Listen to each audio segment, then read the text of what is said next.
I understand you come, having done a little bit of research, you come from the Vedanta side of things.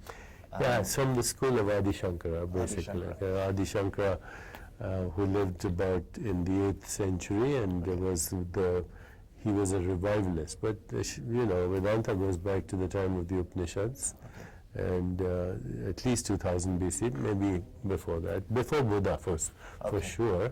But then the rishis kind of are all over the place through a span of time. Now, some people say there are 4 Vedas, some say 5. What is your take on that? Well, 4 classical Vedas, Rig Veda, Atharva Veda, Yajur Veda and Sam Veda. Okay. There are 4 classical Vedas.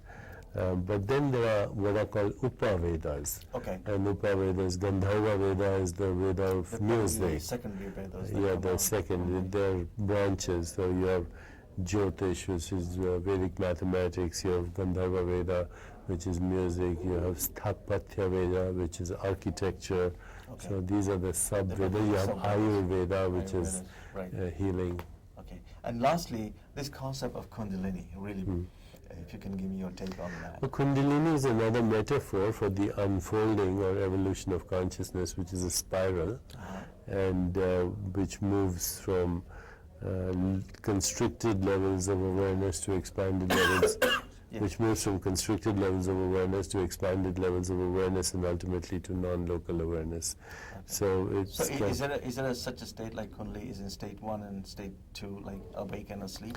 Yeah, it's asleep, and then there are it's asleep, but it's a gradual awakening. So when you're in the dream state, you have awakened from the sleep state. When you're in the waking state, you have awakened from the dream state. So every stage of awakening, the previous stage is now a dream. Okay, so it unfolds according to the state of consciousness it requires. Yeah, it unfolds sequentially. Yes. Okay, so when does this Maya or this illusion actually totally disappear? Is it in the God consciousness you talked about yesterday on the 7th chakra? Or no, it's beyond God consciousness, because in God consciousness, you're in what you call Deva Lokha, which is the celestial realm, but it's still a projection, right? Okay. Only in Brahman consciousness and light form is it pure. Okay.